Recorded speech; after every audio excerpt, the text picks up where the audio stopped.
Olá, turma querida, sexto ano, Colégio Novo Horizonte. Hoje, 29 de 5 de 2020.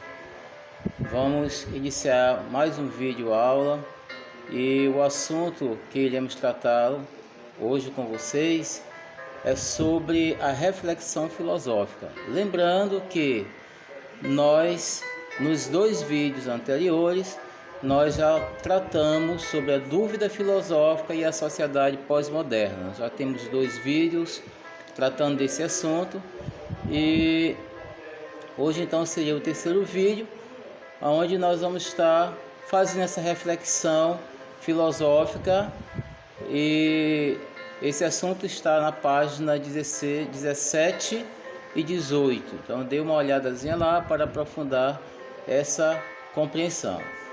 Bom, quando se fala de reflexão filosófica, automaticamente nos vem à mente que a reflexão significa um movimento de volta. Um movimento de volta sobre si mesmo. Ou eu posso dizer um movimento de retorno a si mesmo, né? Essa é a reflexão filosófica, é uma via de mão dupla, né?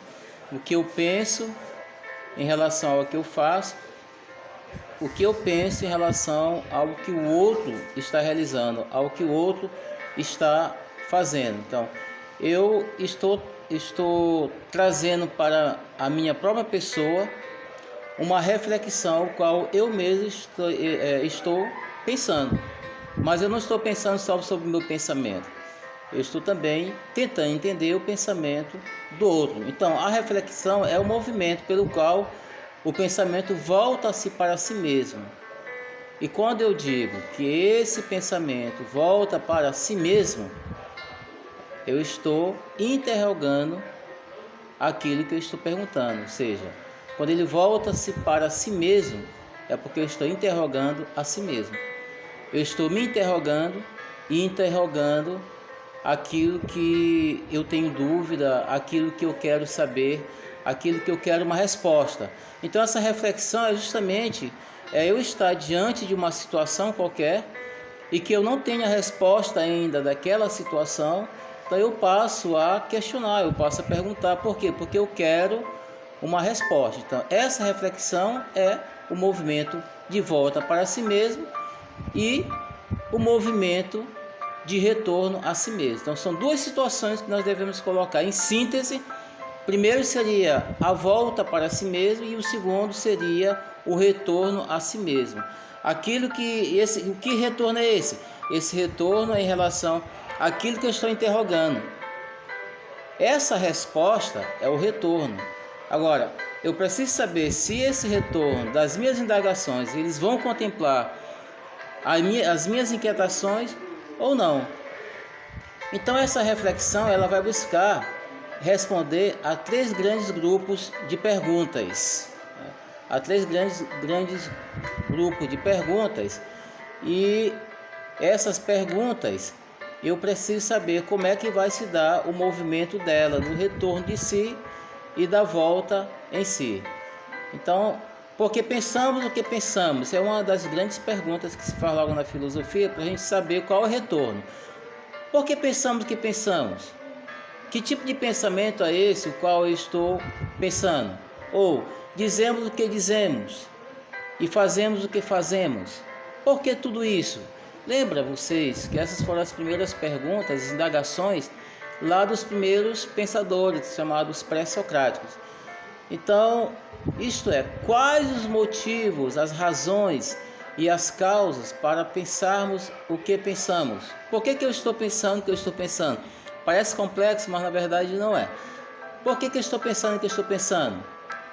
Por que dizemos aquilo que queremos dizer?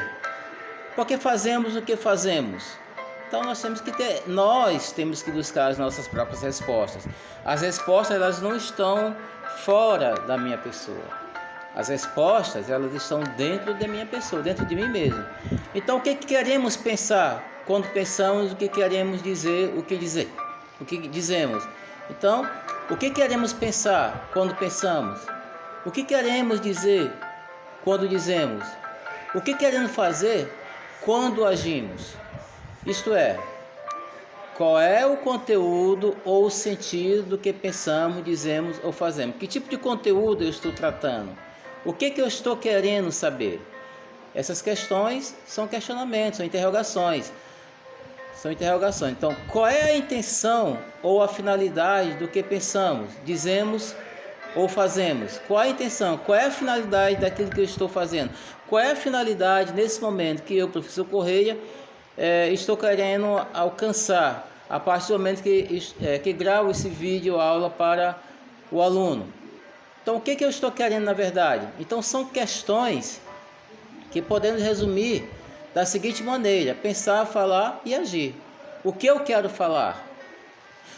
Como eu devo agir diante de qualquer situação?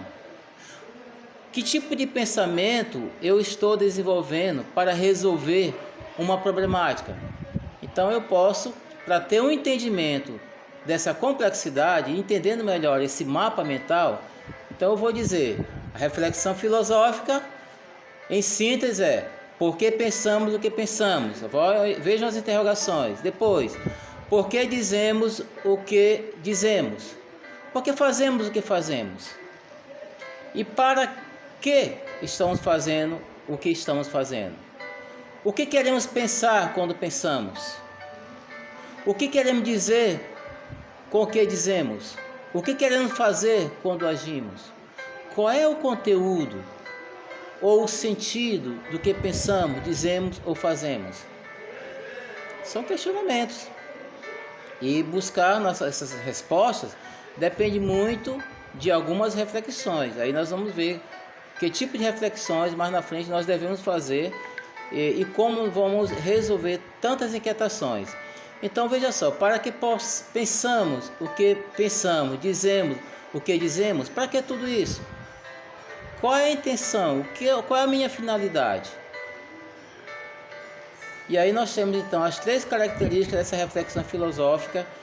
Quem vai nos auxiliar e vai fazer com que a gente possa compreender essas características da reflexão filosófica é justamente o filósofo Demerval Saviani.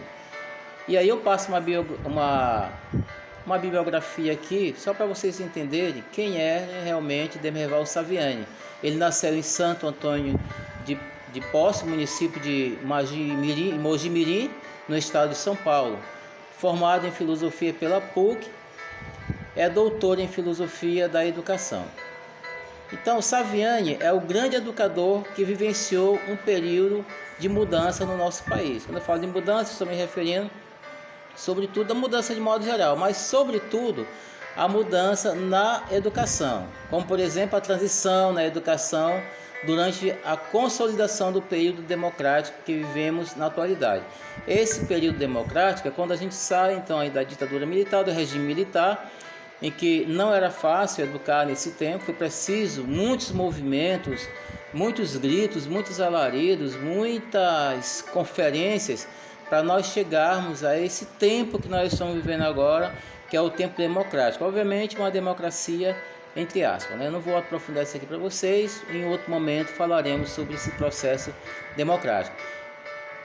Então, o Saviani, na verdade, ele acompanhou as transformações na história da educação brasileira. Todas as transformações ele foi acompanhando. Nós estamos falando aqui da década de 60, os anos 70 e no finalzinho aqui dos anos 80, então quando a gente inicia aí a nova república, quando se fala em 88 da nova Constituição.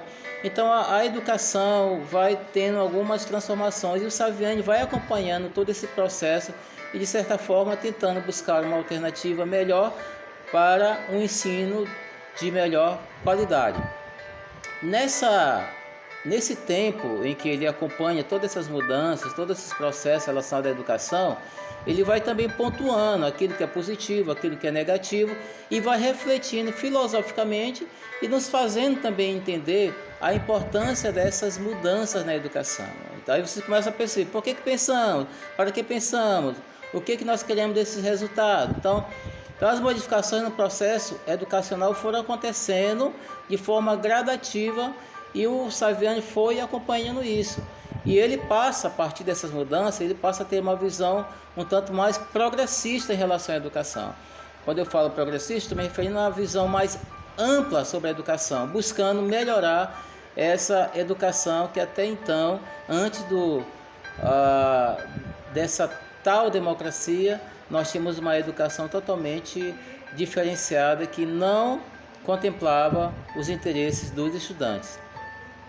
Para ele explicar essa questão dessas transformações na educação, ele então vai usar três características. Está lá no livro de vocês, acompanhe. Ele vai chamar de primeiro radical, segundo rigorosa e depois a visão em conjunto, que é essa visão holística, a visão geral da educação. Quando ele fala, por exemplo, aqui de radical, ele quer dizer que radical é saber a origem daquilo que eu estou indo buscar, a origem da educação, a raiz. Além da raiz, qual é a essência da educação? O que é importante na educação? Por que a educação é importante para o nosso crescimento, para a nossa riqueza intelectual? Então ele vai à raiz, ele quer saber as coisas de forma bem detalhada. E quando ele fala de rigorosa, é aquele mais sistemático, que tem um sistema que deve ser seguido, que tem um método, que tem uma metodologia. E a visão de conjunto é a sua totalidade, é o olhar a educação não de forma fragmentada, mas uma educação de forma geral, né? Geral, é a visão de conjunto, é a totalidade. Então, essa reflexão filosófica ela é radical por quê?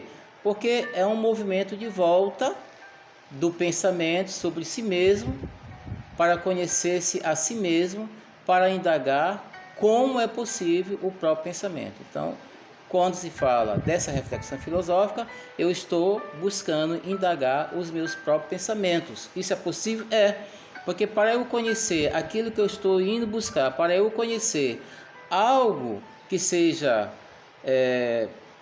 importante para o meu crescimento, eu preciso fazer as indagações, eu preciso indagar o meu próprio pensamento. Eu preciso saber se o que eu estou pensando nesse momento, ele é verdadeiro ou falso, é real ou não, é racional ou não. E aí a gente pode acrescentar mais ainda em relação à questão desse pensamento radical, está relacionado em achar o resultado de algo de maneira mais rápida e imediata possível. Isso quer dizer que o indivíduo tem que ir até o prelúdio, que seria isso, ir até o início e buscar as fontes do conhecimento e a fonte do problema para entender o que envolve determinada consideração, conhecida por ter que refletir de maneira mais profunda aquilo que eu estou de forma comum indo buscar. Então este pensamento radical é a tentativa de buscar os resultados. E para eu buscar resultado, eu tenho que pesquisar, eu tenho que ir a fundo naquilo que eu quero realmente alcançar. Ainda mais, para acrescentar um pouco sobre a questão de rigorosa, ele vai analisar a consideração de forma mais detalhada, fazendo a junção do senso comum com o ensino científico para chegar a uma conclusão. Então, nesse pensamento rigoroso de Saviani, qual é o ponto de partida? Ele vai analisar aqui como é que se dá essa junção do senso comum com o ensino científico. É óbvio que o senso comum, nós já estudamos isso, significa o conhecimento adquirido pelo homem a partir das experiências. Então, o senso comum são aquelas coisas do dia a dia. Então, isso não é ciência. O que ele quer? Saviani, ele quer encontrar respostas, mas que sejam respostas científicas. Então ele vai concluir que o senso comum ele é importante, né? Os primeiros pensadores buscaram esse entendimento dentro do senso comum, mas o senso comum não é a ciência. Então ele sai desse senso comum aqui, ele reflete sobre esse senso comum, mas ele prioriza o conhecimento científico para chegar a uma conclusão daquilo que ele está realmente defendendo. No pensamento da característica sobre a questão do conjunto eu estou falando da totalidade. Aqui nós temos que entender que uma consideração não pode ser analisada de maneira vaga. Nada pode ser analisado de maneira vaga. A filosofia não pode ser analisada de maneira vaga. É preciso que faça a união de tudo que compõe. Podemos chegar a qualquer conclusão, mesmo sendo uma problemática.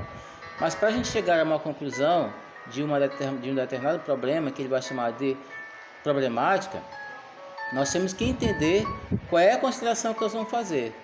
Como é que nós vamos analisar? Não podemos analisar nada de maneira vaga. Na filosofia não se analisa as coisas de forma aleatória. E aí eu abro um parênteses aqui para dizer então, como é que vai surgir essa filosofia dentro desse pensamento aqui de Saviani? Então a filosofia ela surge da necessidade de despertar o lado racional humano, assim que nasce a filosofia. Por que ele fala de despertar o lado racional humano? Porque até então não se discutia a filosofia de forma racional, era mais na mitologia e no senso comum. Com isso, pode-se refletir, argumentar e pensar de maneira lógica e racional acerca das coisas. Então, todas as coisas, quando eu deixo o senso comum de lado, a mitologia de lado, então eu posso vislumbrar sobre a lógica e sobre a razão de todas as coisas. Então a filosofia, ela se diverge totalmente da cosmologia. Uma coisa é cosmologia, outra coisa é filosofia. Lembrando que essa cosmologia, logo no início da filosofia, dos pensadores pré-socráticos, eles buscavam essa compreensão de todas as coisas por meio da cosmologia, né? Tentavam saber o que é esse cosmos, como surgiu, aquelas perguntas de onde nós viemos, por que estamos aqui. Então, uma vez que pode-se ver o uso da razão por meio dos argumentos e teses, né?